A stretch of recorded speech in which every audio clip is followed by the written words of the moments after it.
she's had to endure. And us kids would be made to do things with the adults and animals, and then a sacrifice would happen. The sacrifice? Were these animal sacrifices? Animals and people. On what scale do you think this was happening? Enormous. Far beyond what we've ever heard of here before. Teresa's mother, Bridget. You're talking about mass murder? Yes. On a scale that this country's never heard of before.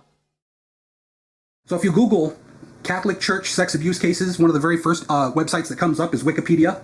And here's the top printout of the Wikipedia page. If you actually tried to print this out, if you actually tried to print out the sex abuse cases in the Wikipedia library, it would take you an entire box of paper. There's so much information here, okay? So literally thousands, over 3,000 verified and confirmed, with untold countless more cases of pedophile priests from all over the globe.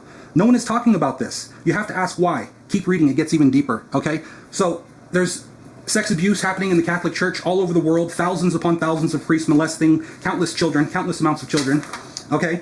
So here we go. Catholic Church cover-up. 300 priests sexually abused 1,000 children in Pennsylvania. This is a CBS article from November last year.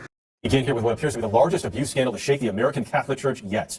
After a 2-year investigation, a Pennsylvania grand jury today alleged decades of abuse of children by more than 300 men described as predator priests. It detailed the accounts of more than 1,000 children, but said there are likely thousands more victims. And the report says church leaders protected the priests in a cover-up that went all the way to the Vatican. Nikki Batiste is in Harrisburg. Priests were raping little boys and girls, and the men of God who were responsible for them not only did nothing, they hid it all for decades. Okay, and this is an archdiocese reveals 57 alleged child sexual abusers, and that's the Archdiocese of New Orleans, and there's thousands more priests that were accused but never charged. The children that were abused, they never came forward and actually officially charged the priests, so there's a lot of cases that they can't really prosecute because the key witnesses won't come forward. Okay? High-ranking Vatican official releases statement implicating Pope Francis in sexual abuse. Okay? The pedophilia in the Catholic Church goes all the way up to the Pope. The implications of a worldwide pedophilia network disguised as a benevolent organization to take in children and manage orphanages where children have no protection from family. What could they be doing with the children? Okay? Illinois Attorney General says Catholic Church failed to disclose abuse accusations against 500 priests and clergy. Okay? This is an article from CNN, and this came out within the last year. Today is Easter 2019. Okay, here's a quote from Hitler. "We tolerate no one in our ranks who attacks the ideas of Christianity. Our movement is Christian." Adolf Hitler, October 27th, 1928. Okay? Hitler and the Nazis were tightly intertwined with the Catholic Church and the Vatican. The Nazis had the blessings of the Catholic Church, and the Vatican even had its own militia that exterminated millions of people in the Yugoslavian Holocaust. Google it. Today I want to concentrate on 2 books for the purpose of my little documentation. The first book, of course, is Hitler's Pope, a very well-known book, written by the very distinguished journalist John Cornwell, Cardinal Aloysius Stepanek, in what is now the country called Yugoslavia. But I want to look at the role of Archbishop Stepanek. The Roman Catholic Church had decided would be the role for the Catholic Church in Yugoslavia when Hitler was on his wave, was none other than Enrico de Pedis. I finally knew who had kidnapped my sister. Although no clues related to my sister were found in de Pedis' tomb, it became common knowledge that the Vatican had a business relationship with the Italian mafia. Shortly after the excavation, stories began to circulate describing huge sums of criminal money being laundered by the Vatican Bank. I'm told the Vatican does have a very efficient intelligence service, and it's long collaborated with intelligence services like the CIA, providing useful intelligence. And especially in the wake of the Second World War, there was a great collaboration between the Vatican and the CIA. I am on record as a former CIA operations officer as saying that our 1,000 bases overseas are not there for national defense. They're there to serve as lily pads for the smuggling of guns, gold, cash, drugs, and small children. And small children. And small children. Then the DNA from the child is absorbed into the water, and then they have the ability, using the silver bowl and other extremely advanced, literally magic crystal core quantum computer-based technology, and they can literally see the timeline of the child.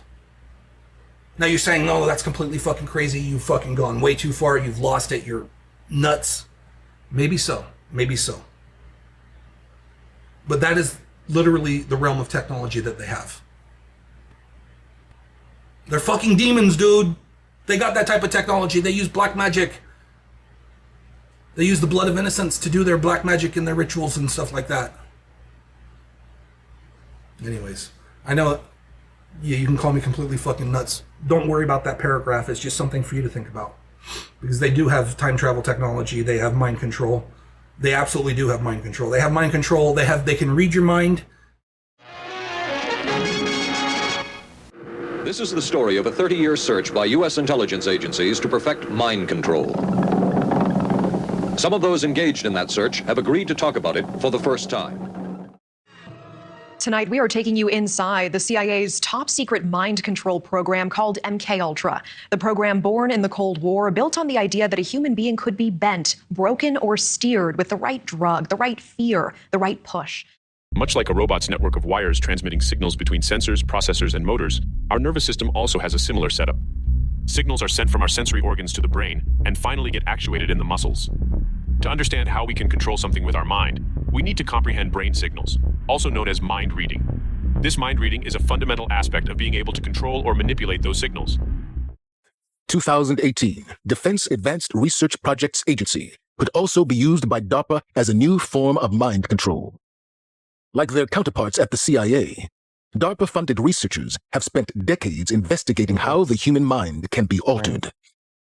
In 1965, DARPA launched Project Pandora, which studied the possibility of using microwave radiation to control human behavior. It could be 1,000 things that affect brain chemistry: a tuned microwave beam, gamma radiation, a radio signal. Which studied the possibility of using microwave radiation to control human behavior. To read and write to human brains. Maybe the next step is we can send instructions and information to an actual person from a distance with this kind of technology to let another person control their actions. In the near future, DARPA may possess the technology to remotely control the human mind. According to some scientists, a more permanent kind of mind control technology is looming, and it involves modifying the human brain by altering the human body's DNA.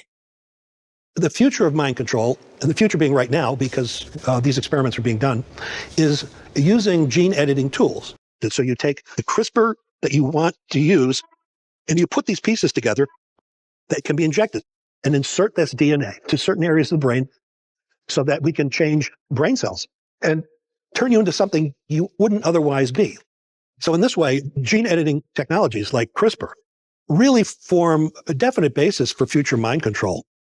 Because the pineal gland is a receiver, a frequency receiver, is the third eye. It has rods and cones, just like the retina in our eyes has rods and cones. It receives information and frequencies and sound and resonance, and it should allow us to communicate telepathically. It should allow us all the benefits of ESP. It should connect us to all the knowledge and information in the resonance field and the morphogenetic field. They absolutely do have mind control. They have mind control. They can read your mind. They can, mind control is an interesting thing because I've been a victim of mind control many times, and I've built somewhat of a blocker in my head, like a firewall, if you will, that prevents them from completely controlling me. But there have been times, especially if I'm really drunk, that they can fuck with me. And I've actually, I did this one video, I was real drunk, and I was like, you guys want to see something crazy? Because I knew what was going to happen. Like, subconsciously, I knew what was going to happen. So I was already really fucking, like, literally fucking sheets of the wind, fucking drunk. And I was like, I made this video. I was like, you guys want, I'll put it up here. I was like, you guys want to see something crazy? And I mean, I knew what was going to happen. So then I drank, and I fucking went through this thing, and I was like, fucking, I am the devil. That's all this is going to be for the rest of the night. Me getting drunk, going And like, I remember there was this one YouTuber that responded to that video. She's like, that was mind control. She's like, it's clear as day. Like, she can see them fucking with me. So yeah, they do. They got technology that you cannot believe. They have mind control technology. They can read your mind. You hear this thing, this AI neural processing unit? Dude, they want to be able to read everyone's mind on the planet in real time to know what everyone's doing and thinking at all times. I think mind control sounds crazy to people, but it's not. But then once you start to notice it, you can't unsee it. When I first heard of Monarch, by the way, it's part of MK Ultra and all that other shit. What do the Nazis, the CIA, and Aleister Crowley all have in common? What's really controlling Hollywood and the music industry? MK Ultra, is it just mind control or does it have a bigger influence? And how does this affect you? If you tell a lie enough, it becomes true. Right, so mind control goes back all the way to Egyptian times with the Egyptian Book of the Dead. But, let's fast forward to more recent times. So before World War II, the Nazis were already experimenting with mind control. Okay, so after World War II, the US DoD, or Department of Defense, recruited many of the top Nazi scientists, which was actually called Project Paperclip. And they met with President Truman and a bunch of other US generals. So the Office of Strategic Services eventually became the CIA with Alan Dulles at the head in 1947. So yeah, this is like Hydra. I mean, this is literally a worse situation than Winter Soldier. This is like, at least in Winter Soldier had mind control. This is like real life. But like at least in Winter Soldier, like Hydra infiltrated S.H.I.E.L.D. Like here, we let them right in. It'd be like, so the Office of Strategic Services eventually became the CIA. So yeah, this is like Hydra. S.H.I.E.L.D. is Hydra. It's like, basically. That's crazy. So, you're right. Okay, so in 1953, during the Cold War, Dulles approved Project MK Ultra to originally combat the Soviets who were brainwashing enemies with drugs and other psychological manipulators. However, this went from being used for warfare to the general public, with hundreds being tested without knowing, and some of them did know and some of them didn't know. Right. They had over 80 different testing sites from colleges, drug manufacturers, hospitals, prisons, and realistically Columbia University seemed to be one of the biggest test sites that they had. MK Ultra is now a blanket term used for pretty much anything related to mind control. They were using other terms after that, like Project Orion, MK Delta, Project Clean Sweep. Quote from former Soviet dictator. Well, don't forget mass murderer as well. Yeah, of course. Joseph Stalin, who said, "If I could control the medium of the American motion picture, I would need nothing else to convert the entire world to communism." Related to all of this in Hollywood, and the reason being is basically control the culture. When you control the culture, you can control what the mainstream general population is receiving. Satanic worshiping is rampant throughout the government and the entertainment industry. Yeah, it's kind of crazy. So this guy named Michael Aquino, who we just mentioned in our last video about mind control, was one of the main people working with the CIA, and he was doing most of these experiments in what became kind of like the mastermind behind of what MK Ultra is today. He has a long history of doing insane stuff and was actually a military officer.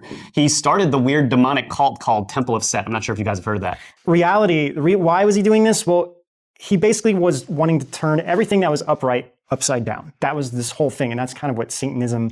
We basically have to explain this to show you how weird and crazy Hollywood is. Well, and how wrapped up like mind control is even with things that we're normally consuming. Right, exactly. So now the purpose of this is to basically mold society how they want and send messages, dumb us down, make us slaves to the systems, blah, blah, blah. Anyway. MK Ultra is now a blanket term used for pretty much anything related to mind control. They were using other terms after that, like Project Orion, MK Delta, Project Clean.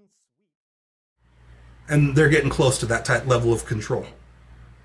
Yeah, dude, they know where everyone is all the time. They know who you are, what you're with, what you're watching, your political posts and what you're thinking. And they don't pinpoint know what each and every single human on this planet is thinking. Targeted individuals like me, yeah, they have the ability to, they've already set up networks to basically monitor me 24/7. I'm pinned down in this apartment. I'm literally like a prisoner, relatively free-range prisoner. The only time I leave is literally to go get supplies. And that's about it. And so I'm basically trapped in this apartment for over 15 years, pinned down. So they know absolutely everything I do. They can read my mind. They've even played games with me. Like there was this, I'm not going to get into the details, but they did this thing where like, we can read your mind, da da da da da da da. And I was like, no, you can't. And they're like, yes, you can. Yes, we can. And I was like, what am I thinking? And they're like, you're thinking this, you're thinking that, you're thinking that. I was like, there's no way they could have, it's real, dude. People have said like they open their cell phone and they're thinking about something and like it pops up. You had it read your mind, your phone yet? Oh, yeah. So yeah. I didn't even, okay. A lot of people have had that happen. They think of the thing and it pops up on their phone. Yeah. I've had the talking about something and it popped up. Yep. That's been around a while. Yes, that's been around a while. But a bunch of people like, I think you read, so you know about the mind reading headphones? People have said like they open their cell phone and they're thinking about something and like it pops up. Yeah, dude. They got that shit, dude. They call it neural processing unit for a reason, dude. Neural processing unit. They can read your fucking mind now. Reading brainwaves and interpreting what people are thinking is a step in that direction. This next breakthrough is a lot deeper, all the way down to the very tissue of our brains, where researchers have used AI to translate brain scans into text. UT researchers have essentially created a device called a semantic decoder that can read a person's mind by converting brain activity into a string of text. The findings of the semantic decoder are undeniably remarkable. Tonight we turn to news in one specific way that artificial intelligence technology is changing our world, and it is absolutely remarkable. These neuroscientists at the University of Texas in Austin say they've made a major breakthrough. They've figured out how to translate brain activity into words using artificial intelligence. The researchers incorporated a generative neural network language model, or generative AI. Interestingly, they used GPT-1, an earlier version of the now famous ChatGPT models. This model can accurately predict the most likely words to follow in a given sequence. If a person hears or thinks the word apple, the decoder learns the corresponding brain activity. When the person encounters a new word or sentence, the algorithm utilizes learned associations to generate a word sequence matching the language stimulus's meaning. Their device can reconstruct continuous language from perceived speech, imagined speech, and silent videos. The company Meta also recently did the same. But that's not all. Just last month, Meta also unveiled an AI system that can analyze a person's brainwaves and predict what that person is looking at. If that's not enough, they were able to do this in real time. Basically, the system was mind reading. Yeah, dude. They got that shit, dude. They call it neural processing unit for a reason, dude. Neural processing unit. They can read your fucking mind now. And they're implementing this to not just be able to read targeted individuals' mind and key personnel, but like everyone, everywhere, all the time. They know everything everyone is doing and thinking. And then based on that, they're going to manage the population, manage the herd. All right. So if I tell you that the reason babies are put into a silver bowl filled with quote unquote holy water to quote unquote bless them, well, if I was to tell you that things like that are not what they seem, and they can literally see a person's future and see if they will become a problem. I know, I sound completely fucking nuts, but things like that are not as far-fetched as you might think. Exactly. Anyways, so when I started to work on exposing Epstein and his network of child traffickers and child murderers, I know for sure it cut him deeply. It upset him. And because you see, he was a fan of sorts of mine. Dude, I could tell you the highest levels of government, like I'm talking the very top of what we know in the public sector as government officials, they know who I am. Corporate, same thing. Some of the most successful and most powerful corporate people in the world, they know who I am. Okay? The federal government, I'm probably so high up on the federal government's terror, murder, rapist watch list. In fact, I know for sure that even the list that I exist in is classified. So most government people don't actually know about me. And even most government law enforcement isn't actually privy to everything that they've been doing and collecting on me since I was at least 18 years old. I know for sure I've been on the terrorist list since I was at least 18 years old. Dude, they fucking know me. The anti-gravity stuff I was doing, exposing the secrets behind the F-32 or the F-22 and the F-35, that shit pissed them off so bad, dude. I stopped posting about that shit because it was like, okay, okay, fine. How do you travel faster than light? Very easily. Very, very fucking easily. Just like I said, if you have a cell phone, a modern cell phone, and a microwave oven, I won't say any more, but yeah, dude. Time travel, free energy technology, easy shit, dude. They're finding in these the Aztec Mayan people and these old ancient sites and stuff, like the most revered holy of holy sites where you have to be like the high priest and go into this one place, and it's like they're finding pools of mercury. And they're like, what's the mercury for? And they have like literally depiction of a UFO that crashed. And then they have a puddle of mercury and they're like, what's the mercury for? Free energy, faster than light travel. Dude, aliens don't exist. Life, like I saw this one Catholic priest literally a couple days ago. He's like, everywhere we look, the universe is completely sterile. Dude. And I think what we're discovering is that other than here, the universe is sterile. First of all, if you know anything about the Catholic Church, dude, there's fucking mass graves of babies, and there's mass graves of babies and children's bodies being found everywhere the Catholic Church is involved. You're talking thousands and thousands and thousands of bones of children being found wherever the Catholic Church is involved, dude. They found a soccer field. Dude, they found a soccer field literally littered with children's bones. A mass grave containing the remains of babies and young children has been found at a former Catholic orphanage in Ireland. The finding supports a local historian's efforts to trace the fates of 800 children who died at the facility. The Irish government formed a commission in 2014 to investigate deaths at the Sun Succor's mother and baby home in County Galway. The children who died were aged between 35 weeks and 3 years. A Canadian Indigenous group says it found the unmarked graves of more than 700 people at a Catholic residential school in Saskatchewan this week. Many of the remains are believed to be those of children. A so-called Angels Plot, a place to commemorate the children who died in the home. Turned over the sod and I just noticed lots of small bones. Turned over the sod and I just noticed lots of small bones. Turned over the sod and I just noticed lots of small bones. The nuns claim 269 babies died here, the last in 1994. Yet official records say the actual figure is over 1,000. So where are they? We've established the existence of a burial pit for unbaptised children whose deaths aren't recorded anywhere, and it's believed a sewage tank has been laid in the Angels Plot as well. It's an echo of what happened at Tuam. Now, in other news tonight, significant quantities of human remains have been discovered at the site of a former mother and baby home in Tuam in County Galway. It comes after a commission of investigation began excavations at the site of a children's burial ground in October last year. It followed claims that 800 babies were buried at the site. After months of investigations and a detailed excavation, confirmation today of what's been described as a shocking discovery. Behind this hoarding, the site where significant quantities of human remains have been found. Some of the bones were found in a large, disused septic tank. More were located in a separate underground structure, longer than the first, and divided into 20 chambers. This news is very disturbing and will touch everyone's heart. There were, of course, strong suspicions about burials of this kind in Tuam for some time, and it was one of the reasons for setting up the Commission of Investigation in the first place.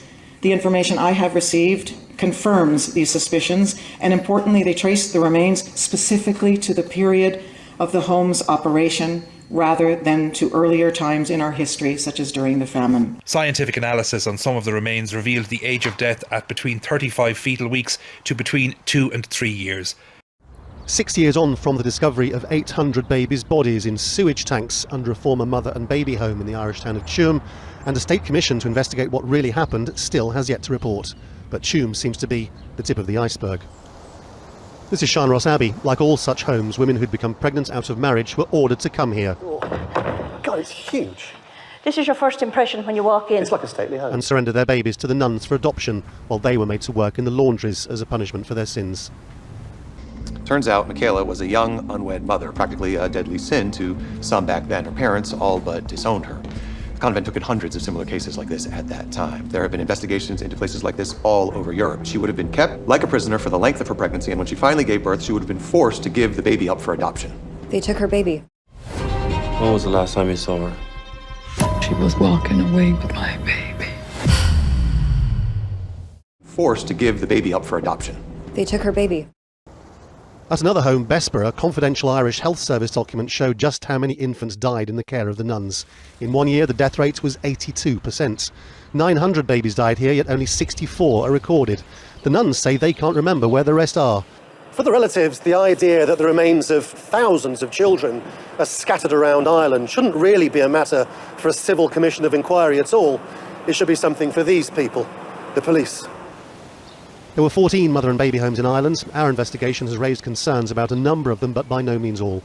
The Irish State Commission has an opportunity to reveal the truth about what happened throughout the 20th century, with all the implicit criticism of the role of the Catholic Church in society. Whether it will remains an open question until it decides to release its own findings. Dude, first of all, if you know anything about the Catholic Church, dude, there's fucking mass graves of babies, and there's mass graves of babies and children's bodies being found everywhere the Catholic Church is involved. You're talking thousands and thousands and thousands of bones of children being found wherever the Catholic Church is involved, dude. They found a soccer field. Dude, they found a soccer field literally littered with children's bones.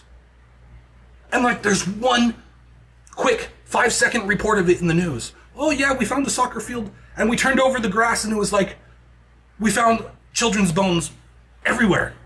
And not only that, they had a pit.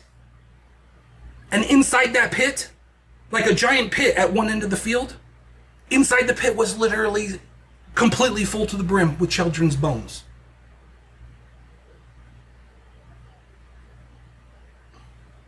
Oh yeah, so talk about dead children and talk about pedophilia. You know, the two things Epstein's associated with, dead children and pedophilia and secret societies.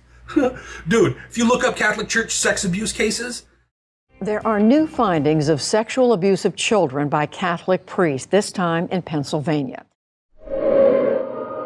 For centuries, Mexicans have been putting their trust in the leaders of the Catholic Church. But it was one of its most popular and powerful priests, Father Marcial Maciel, who church authorities say preyed on young seminarians and children. As a young scholar in the Vatican, José Barba became one of Maciel's youngest victims. At the time, he says he didn't question Maciel because he was a fervent believer in the Word of God and that of his superiors. I thought that part of the problem was in me because I resisted submitting myself to God's will. Church authorities in Mexico now admit that over a 40-year period, Maciel abused nearly 200 victims, including 2 of his own children. Barba and 7 other alleged victims brought their cases to the Vatican. The Catholic Church in Mexico acknowledged that not only Maciel but many other priests had committed abuses. Some dishonest and criminal priests have irreparably damaged innocent children with their abominable acts. They have betrayed their sacred ministry and thrown mud over the Catholic Church.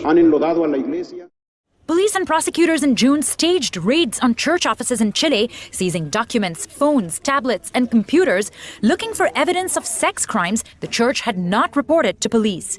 The raids marked the start of what experts say is one of the most aggressive investigations ever against the Roman Catholic Church undertaken by a judicial authority. Heading the probe, 45-year-old Emiliano Arias, a Chilean provincial prosecutor, experienced in fighting organized crime. Reuters correspondent Cassandra Garrison is in the capital, Santiago. In an exclusive interview, Arias said his team seized documents containing 30 cases of alleged sexual abuse dating back to 2007, which the church never reported to police. He also said some local church officials tried to destroy documents, but his team managed to salvage them. The sex abuse scandal in Chile reached a boiling point during Pope Francis's visit in January, when he was greeted by violent protests. Angry Chileans confronted him for being initially dismissive of sexual abuse claims. Soon after, the Pope dispatched an investigator to Chile who produced a confidential 2,300-page report on the allegations. After receiving the report, the Vatican summoned all 34 of Chile's bishops to Rome in May, where they all offered to resign. The Pope has so far accepted 5 resignations and is expected to accept more. Dude, if you look up Catholic Church sex abuse cases, now look, if you're a priest and there's like a 15, 16-year-old girl and she's coming through her thing and her parents are like, look, you know, she's coming through this thing, she's in heat, you know, can you help her? The average age of sexual initiation for men is 16 years old, and for women it is 15 years old. 15. 15 and no husband. You must put those birthing hips to good use at once, lest your womb shrivel up and die. You're weird. If you're a priest and there's like a 15, 16-year-old girl and she's coming through her thing and her parents are like, look, you know, she's coming through this thing, she's in heat, you know, can you help her? You know what I mean?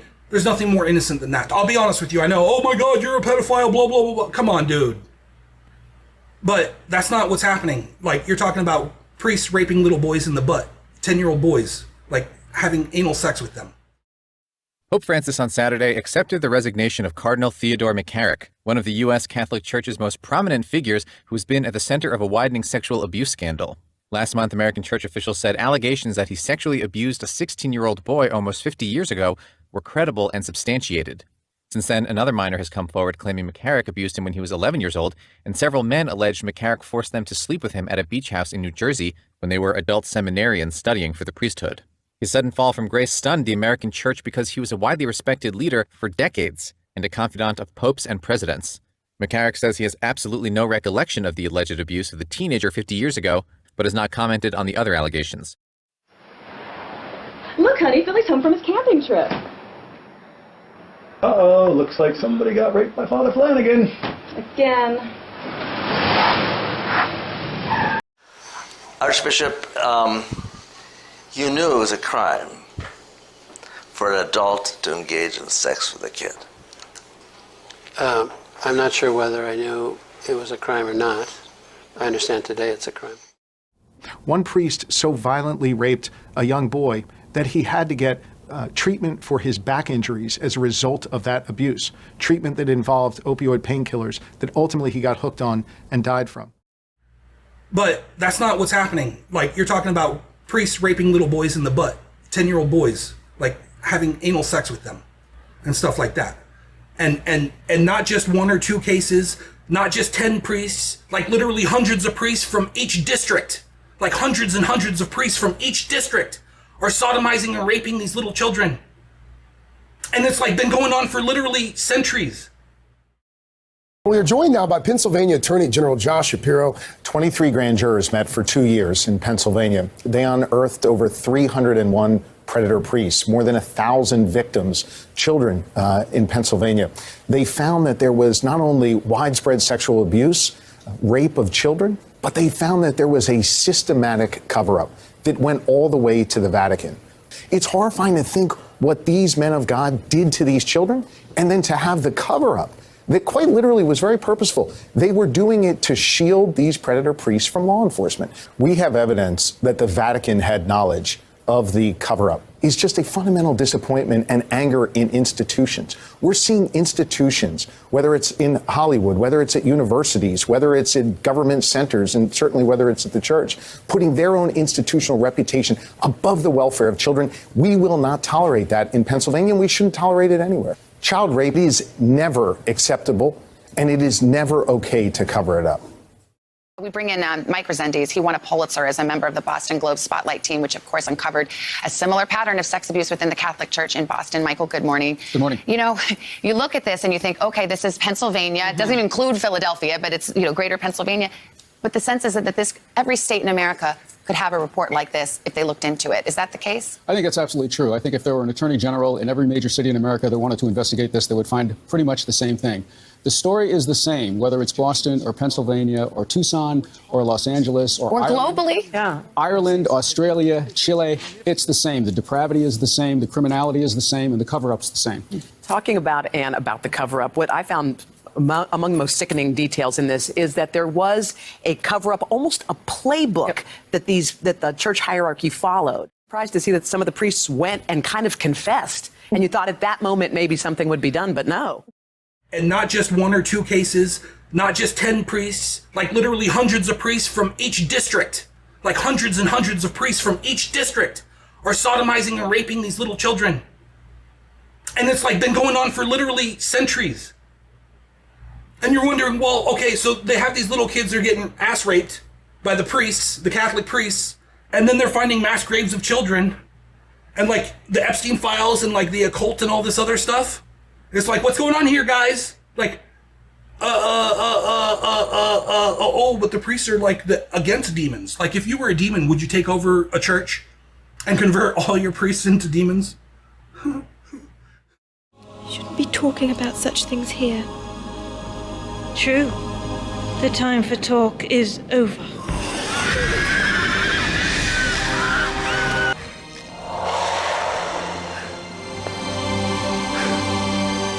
Don't drink too deeply, little friend. Make her into another one like yourself. Don't you want some?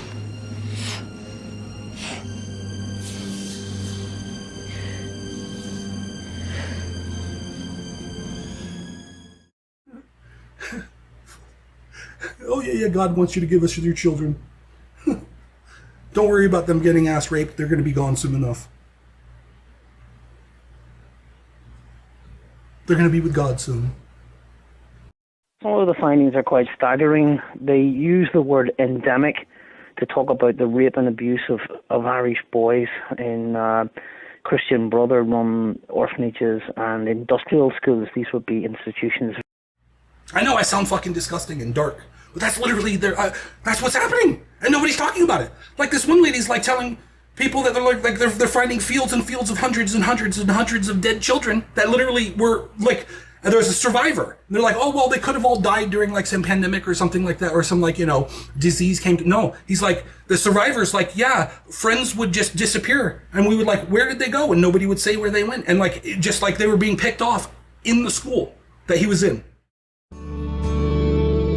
Welcome back to CBS This Morning. Canadian Prime Minister Justin Trudeau is apologizing to Indigenous Canadians after the remains of more than 200 Indigenous children were found last week. Some were as young as 3. Many from Indigenous communities gathered this week to honor the lives lost. The remains were discovered in Kamloops, British Columbia, at what was once Canada's largest residential school for Indigenous children. Our national correspondent Jerika Duncan spoke with a survivor. Jerika, good morning. Good morning. This is such a dark chapter of history for Canada that needs to be told. The Kamloops Indian Residential School in British Columbia used to have at least 51 confirmed deaths on its official record.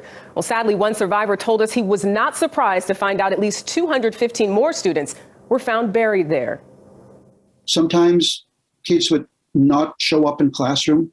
They would disappear for the next day, and we knew that they were gone, but we didn't know where they were gone. Gary Gottfriedson is a survivor of the Kamloops Indian Residential School. He's among the thousands of Indigenous peoples legally mandated by the Canadian government to attend such institutions. They were set up in the late 1800s and often operated by the Catholic Church. Just like they were being picked off in the school that he was in. Friends would just like not show up for class and disappear.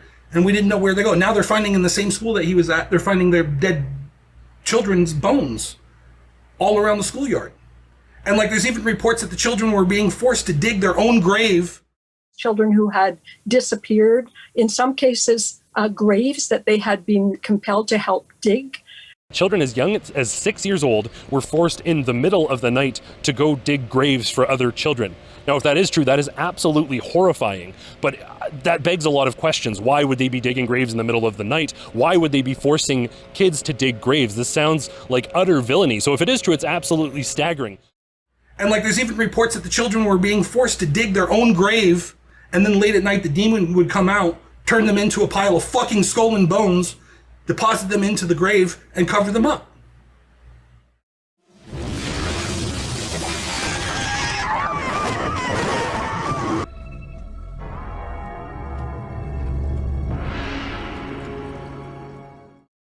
They're picking off the children at schools, and like nobody's talking about this.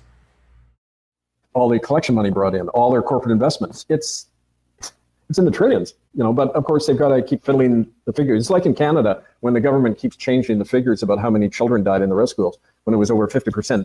To find all of these missing children, because we knew that 3,000 to 4,000 was a very conservative estimate. And now what we are finding, some are calling it a discovery. What I've said repeatedly is no, it's an affirmation. It's a validation of everything that we have been told over and over again. And for whatever reason, we've chosen not to listen until now. Like, it's like in the news. It's like literally mainstream news. And it's like, even the lady who's doing the investigation is like, for some reason, nobody wants to fucking listen to the fact that they're finding fucking, forget about the child pedophilia in the Catholic Church. What about the fucking mass graves of babies and children all the way in the Vatican? They found fucking buckets full of dead children's bones in the Vatican. And like, quote, I quote, in a location that was off limits to the public. That mystery at the Vatican. What happened to that 15-year-old daughter of a Vatican worker who vanished? A tip led her family and authorities to a Vatican City property. And today, thousands of unmarked bones were recovered underground. ABC's Will Reeve is at the Vatican. Tonight, new clues in the mysterious disappearance of a teenage Italian girl. Numero così enorme. A forensics expert saying thousands of bones found, all underneath a Vatican college. Those experts now working to determine if the bones could also include those of Emanuela Orlandi. Orlandi's family believes the Vatican has not revealed everything it knows. But in the process, Vatican officials found remains nearby. The big question tonight, whose bones are these? Orlandi family supporters vowing tonight they will not be satisfied until there are answers. The Vatican has long insisted it had nothing to do with the disappearance of Emanuela Orlandi, but if these bones turn out to be her, it faces a difficult task in explaining how they got there in an area off limits to the public. Tom? For some reason, nobody wants to fucking listen to the fact that they're finding fucking, forget about the child pedophilia in the Catholic Church. What about the fucking mass graves of babies and children all the way in the Vatican? They found fucking buckets full of dead children's bones in the Vatican. And like, quote, I quote, in a location that was off limits to the public. What's going on here, guys? Millions of children are being trafficked every year for sex trafficking. If it was for, there would be literally child brothels on every corner of every street. If millions of children are being trafficked every year for quote unquote sex trafficking, there would be child brothels on every fucking corner of every single street. Oh, well, you're a pedophile. Dude, the age of consent for most of the world is between 12 and 15 years old. I know, nobody in the United States wants to say that. Dude, most of the world, the age of consent is between 12 and 15. Even here in the United States, the age of consent is legally between the age 14 and 16 in most jurisdictions. Even in California, okay? If you're friends with somebody, okay, so say I'm 25 years old and like there's this beautiful 16-year-old girl and we're close and we're friends and we start dating and I court her, that's as natural could be, okay? If you become friends with the parents and you say, look, me and, let's just say me and Jenny have been dating and, you know, we're falling in love and we want to consummate our relationship. The parents can say, yeah, no problem. And that's legally binding. They're both underage of what? Underage of consent? The age of consent for most of the world is between 12 and 15 years old. Okay? The age of consent for most of the United States is between 14 and 16 years old. Even in California, the age of consent, I don't know if it's unlimited, but I mean, you know, obviously if the parents are not going to let you, you know, have sexual relations if the girl's too young, but the parents can decide when their child and who they can fall in love with. That's the age of consent. So underage, under what age? Okay, and then, 18 years old. Okay, so under 18 years old, I get that, right? I get it, okay? But first of all, the age of consent for most of the world has been between 12 and 15. And even in the United States, it's between 14 and 16 for most jurisdictions. And on top of that, humans do not all of a sudden become sexually fertile at 18 years old. Puberty starts at like 12 or 13 or even younger, as young as 10 or 11. That's puberty, dude. That's why they call it puberty. You go through puberty, you become a fertile young woman. And fertile young women, men are attracted to fertile young women. They always have been, they always will be. You know, so you could say, okay, the priest was, you know, helping out a family. There was a 15-year-old girl who was going through this thing, and the father was there to, you know, help her with her passion and desires, her new hormonal changes in her body. And he's a safe guy, and he's gonna, you know, take care of her. Fine, whatever. That's between you and the family and the priest, okay? That's natural. But then when you talk about the Satanism that's actually happening in the Catholic Church and the countless cases of children and especially boys being sodomized by priests, you know, okay, fine, homosexuality and stuff like that, but you're talking like 10-year-old boys, and you're talking about technically what is not a natural act of procreation, okay? So there's like, you know, this like taboo stuff gets involved, and then like, you know, you hear about sexuality, and then, okay, fine, whatever. The priest got some kinks. Fine. What about the fucking piles of dead bodies that they're finding? Children's dead bodies and skeletons. They're literally pulling up fucking buckets full of children's bones out of the Vatican. They're finding football field-sized fields literally littered with fucking children's bones. And on one side of the field, and they found this in several different fields where the Catholic Church was running orphanages.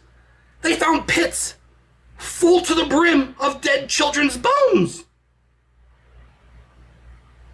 So, you know, you can say, oh, the pedophilia, oh my God, it's so bad, the pedophilia, oh my God. Some man had lust for a 15, 16-year-old girl, oh my God, oh, his little handsy, you know. No, whatever, dude, that's natural. I know, condemn me, I'm already a terror, murder, rapist, pedophile, you can call me everything you want. Condemn me all you want. That's relatively fucking natural, okay? Okay, fine, the priest had sex with a 13-year-old boy. Whatever, dude, okay, that's some fucking sick shit, okay? But that's nothing compared to the fact that they're pulling out literally buckets and buckets and buckets full of children's bones out of the Vatican. And like literally soccer field full of fucking dead children's bones. It's in the mainstream media. I've made videos about it. Nobody fucking talks about it. Like, what the fuck, dude?